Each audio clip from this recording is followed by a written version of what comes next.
గౌరవ సభ్యులు కేటీ రామారావు గారు. థ్యాంక్ యూ అధ్యక్ష.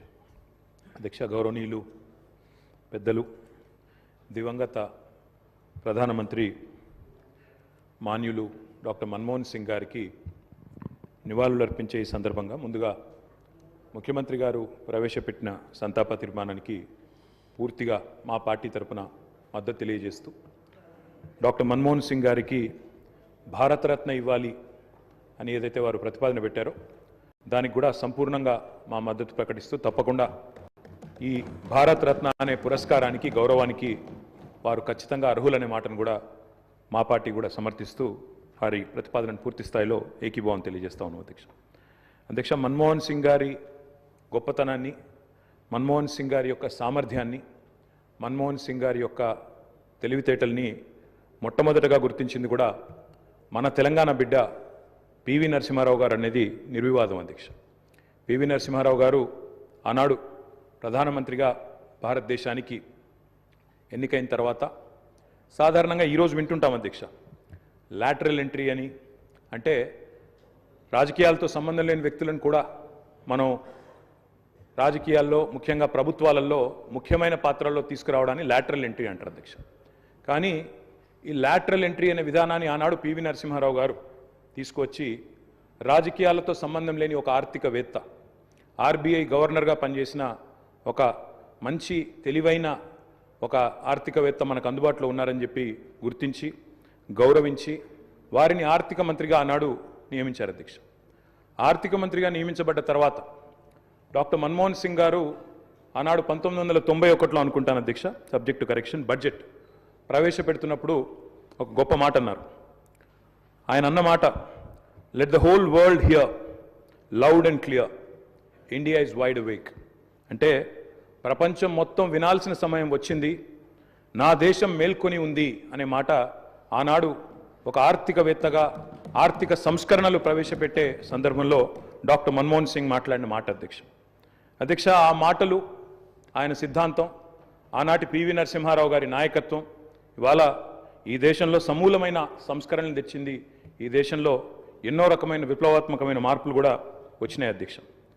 కేవలం 15 రోజులు మాత్రమే ఫారెక్స్ నిలువలు ఉన్న ఆనాటి పరిస్థితి నుంచి మొత్తం ప్రపంచం అంతా ఆశ్చర్యపోయే స్థాయికి దేశాన్ని పరిగెత్తించిన ఆర్థిక సంస్కరణశీలి doctor Manmohan Singh.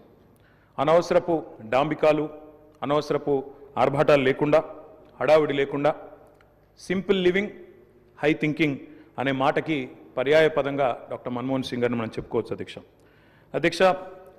Loyalty is a very rate. Loyalty అనేది, విశ్వాసం అనేది ఇవాళ రాజకీయాల్లో చాలా అరుదైన పదం అధ్యక్ష. అట్లాంటిది తనకు అండగా నిలబడ్డ మరి కాంగ్రెస్ పార్టీకి జీవితాంతం సేవలు అందించిన ఒక మహానుభావుడు డాక్టర్ మన్మోహన్ సింగ్. ఎందుకంటే ఒక ఆర్థిక మంత్రిగా, తర్వాత ప్రధానమంత్రిగా 10 ఏళ్ల పాటు పనిచేసి మరి పూర్తి స్థాయిలో ఆ పార్టీ అధికారం కోల్పోయిన తర్వాత కూడా అంతే స్థాయిలో నమ్మకంగా, ఇందాక ముఖ్యమంత్రి గారు చెప్పినట్టు అవసరమైతే ప్రజాస్వామిక నిరసన కార్యక్రమాల్లో కూడా ఆ పార్టీ తరఫున ఒక సభ్యుడిగా పాల్గొన్న ఒక అభ్యుదయవాది, ఒక నిరాడంబర మనిషి డాక్టర్ మన్మోహన్ సింగ్ అధ్యక్ష. ఆయన ప్రధానమంత్రిగా ఉన్న కాలంలోనే మా నాయకుడు, మా పార్టీ అధ్యక్షులు, తెలంగాణ తొలి ముఖ్యమంత్రి కేసీఆర్ గారు దాదాపు ఒక 1.5 సంవత్సరాల కాలం పాటు వారి క్యాబినెట్లో మంత్రిగా కూడా పనిచేశారు అధ్యక్ష.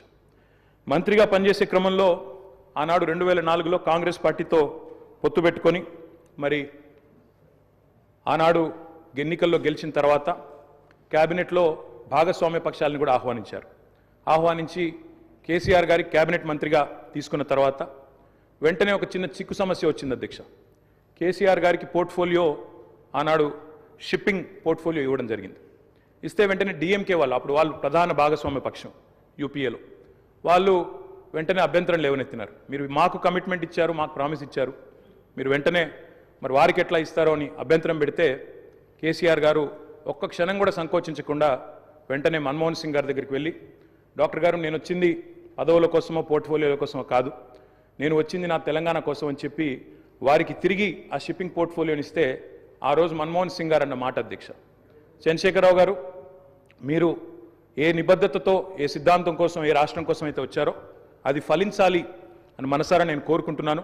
ఇవాళ ఈ నిర్ణయం మీరు ఏదైతే తీసుకున్నారో దీనివల్ల కూడా మీకు కూడా గొప్ప గుర్తింపు గౌరవం వస్తుంది, మీరు ఒక కర్మయోగిగా గుర్తించబడతారని చెప్పి కూడా వారు చెప్పడం జరిగింది. అధ్యక్ష, తదనంతరం 2004 నుంచి 14వ సంవత్సరంలో ఎప్పుడైతే తెలంగాణ రాష్ట్రం ఏర్పడ్డదో పెద్దలు చెప్తారు అధ్యక్ష, nothing can stop an idea who's time has come. అంటే ఒక గొప్ప ఆలోచనకు, ఒక అరుదైన సందర్భానికి సమయం వచ్చినప్పుడు ప్రపంచంలో ఏ శక్తి దాన్ని ఆపలేదు అధ్యక్ష. అట్లా మన్మోహన్ సింగ్ గారు కూడా నమ్మారు కాబట్టే ఆనాడు తెలంగాణ ఉద్యమంలో ఉన్న నిబద్ధత, తెలంగాణ ఉద్యమానికి ఉన్న బలం, తెలంగాణ ప్రజల యొక్క పోరాట స్ఫూర్తి ఇవన్నీ కూడా అర్థమైనాయి కాబట్టే 14లో ఆనాడు అనివార్య పరిస్థితుల్లో తెలంగాణ రాష్ట్ర ఏర్పాటు జరిగినప్పుడు అప్పుడు మన్మోహన్ సింగ్ గారి నాయకత్వంలో జరిగింది. తప్పకుండా మేమందరం కూడా దాన్ని మర్చిపోము అధ్యక్ష. అధ్యక్ష, ఒక్క మాట ఇవాళ గుర్తు చేసుకోవాల్సిన అవసరం ఉంది. మన్మోహన్ గారి నిబద్ధత గుర్తు చేసే సందర్భంలో సరిగ్గా ప్రధానమంత్రిగా వారు ఎన్నికైన తర్వాత 6 నెలలకి పెద్దలు మా పార్టీ అధ్యక్షులు కేసీఆర్ గారు ఆనాటి కేబినెట్ సహచరుడిగా వారికి ఒక ముఖ్యమైన డెలిగేషన్ నేను తీసుకొని వస్తున్నాను సార్, దయచేసి మాకు సమయం ఇవ్వండి అని అడిగినారు. ఇది నేను చెప్పేది మీరు పేపర్లో కూడా చూసుకోవచ్చు అధ్యక్ష. డిసెంబర్ 18, సరిగ్గా 20 సంవత్సరాల కిందట, డిసెంబర్ 18, 2004వ సంవత్సరం అధ్యక్ష. టైం ఇచ్చారు ఆయన. ఇస్తే సార్ మాకు 5 నిమిషాలు కాదు, నేను ఒక ముఖ్యమైన బృందాన్ని తీసుకొస్తున్నా, ఆర్ కృష్ణయ్య గారు, అదేవిధంగా వకులాభరణం కృష్ణమోహన్ రావు గారు, ఇట్లా కొంతమంది మా దగ్గర బలహీన వర్గాల కోసం పనిచేసే నాయకులు ఉన్నారు, వారందరినీ తీసుకొని వస్తున్నాను, దయచేసి ఒక అర్ధగంట 45 నిమిషాలు సమయం ఇవ్వండి అన్నారు.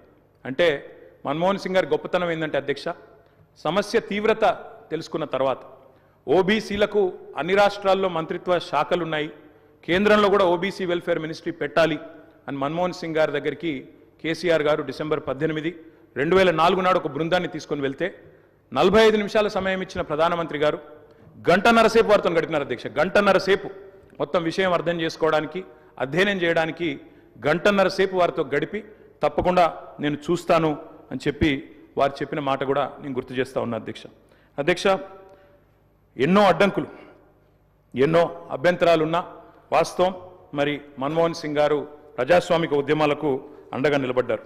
ఎన్నడూ కూడా ఆయన మరి ఎన్నడూ కూడా ఎన్ని ఒత్తిళ్లకు లోనైనా కూడా సంస్కరణల బాట నుంచి వెనుకకు తగ్గలేదు. We can call him the silent architect of modern India. ఆయనకు పేర్లు పెట్టారు అధ్యక్ష. మన్మోహన్ కాదు, ఈయన మౌనమోహన్ సింగ్ అన్నారు. రకరకాలుగా మాట్లాడారు, కానీ ఆయన పాటికి ఆయన పనిచేసుకుంటూ పోయినాడు. ఏమేం సంస్కరణలు దేవాలో తీసుకుంటూ వచ్చినారు. వారు తెచ్చిన సంస్కరణలు కూడా చాలా విప్లవాత్మకమైన సంస్కరణలు. ఇప్పుడే డిప్యూటీ సీఎం గారు కూడా చెప్పారు. తప్పకుండా చాలా సంస్కరణలు కూడా వారు తెచ్చారు. ఎంతమంది ఎన్ని రకాలుగా ఆయనను అవమానించే ప్రయత్నం చేసినా నిజంగా చెప్పాలంటే ఆకాశం స్థాయి తగ్గదు అధ్యక్ష. అవమానం చేస్తే ఆకాశం స్థాయి తగ్గదు. ఎన్ని నిందలు వేసినా మహోన్నతులు తొనకరు బెనకరు. అటువంటి స్థితప్రజ్ఞతను మనం డాక్టర్ మన్మోహన్ సింగ్లో చూసాం. ఇవాళ మన్మోహన్ సింగ్ గారి గురించి మాట్లాడుకునేటప్పుడు తప్పకుండా మన తెలుగు బిడ్డ, మన తెలంగాణ బిడ్డ పివి గురించి కూడా మనం గుర్తు చేసుకోవాలి అధ్యక్ష. మేము మొన్న మా పార్టీ అధ్యక్షులు పెద్దలు కేసీఆర్ గారి ఆదేశం మేరకు పార్టీ వర్కింగ్ ప్రెసిడెంట్గా నేను, నాతో పాటు మా గౌరవ రాజ్యసభ సభ్యులు అందరం కూడా వారి ఇంటికి పోయాం, నివాళులు అర్పించాం. తెల్లారి అంత్యక్రియల్లో మేము కూడా పాల్గొన్నాం అధ్యక్ష. మొత్తం అంత్యక్రియలు ముగిసిన తర్వాతనే వారి కుటుంబాన్ని కలిసి పరామర్శించి మా తరపున కూడా సానుభూతిని చెప్పి వచ్చినాం అధ్యక్ష. కానీ అక్కడ పోయినప్పుడు ఒక మాట మాత్రం కొంత బాధ అనిపించింది అధ్యక్ష. మన్మోహన్ సింగ్ గారికి మొన్న జరిగిన వారికి గౌరవప్రదమైన వీడ్కోలు ఢిల్లీలో మన తెలంగాణ బిడ్డ పివి గారికి దక్కలేదు అనే బాధ మాత్రం కొంత అనిపించింది అధ్యక్ష. దయచేసి నేను ముఖ్యమంత్రి గారిని కోరుతా ఉన్నా, ఇది తెలంగాణ శాసనసభ. ఇప్పుడు మీరు అన్నారు తీర్మానం భారతరత్న అన్నారు, సంతోషం. అదే మాదిరిగా విగ్రహం పెడదామన్నారు, తప్పకుండా ప్రభుత్వం ఎక్కడ వారు నిర్ణయిస్తే అక్కడ మేమందరం కూడా వస్తాం అధ్యక్ష. తప్పకుండా అట్లాంటి కార్యక్రమాల్లో కలిసి పాల్గొంటాం. కానీ పివి నరసింహారావు గారికి కూడా ఢిల్లీలో ఒక మెమోరియల్ ఏర్పాటు చేయాలని చెప్పి శాసనసభ తీర్మానిస్తే మన తెలంగాణ బిడ్డ, మన తెలుగు బిడ్డ, మనవాడు పివి గారికి కూడా సముచితమైన గౌరవం కేంద్ర ప్రభుత్వం ఇవ్వాలి అనే ఒక ప్రతిపాదన కూడా మన శాసనసభ నుండి పోతే బాగుంటుంది. ఎందుకంటే ఢిల్లీలో అందరూ ప్రధానమంత్రులకు మెమోరియల్ ఉంది అధ్యక్ష, కానీ ఒక్క పివి గారికి లేదు. అదొక రకంగా మనకు అవమానం, మనకు తీరని లోటు. కాబట్టి ఈ తీర్మానంతో పాటు దాన్ని కూడా జతపరిచి పంపించినట్టయితే తప్పకుండా వారిని కూడా, ఎందుకంటే మన్మోహన్ గారిని రాజకీయాల్లోకి తెచ్చిందే పివి గారు, అట్లాంటి పివి గారికి కూడా ఒక మెమోరియల్ ఏర్పాటు చేయాలని శాసనసభ ఏకగ్రీవ తీర్మానం చేస్తే మన గౌరవం కూడా పెరుగుతుంది, మన సభ గౌరవం కూడా పెరుగుతుందనే మాట కూడా తెలియజేస్తూ ముఖ్యమంత్రి గారు పెట్టిన సంతాప తీర్మానానికి సంపూర్ణమైన మద్దతును, ఆ కుటుంబానికి మా ప్రగాఢమైన సానుభూతిని కూడా తెలియజేస్తాం. అధ్యక్ష. గౌరవ మంత్రి గారు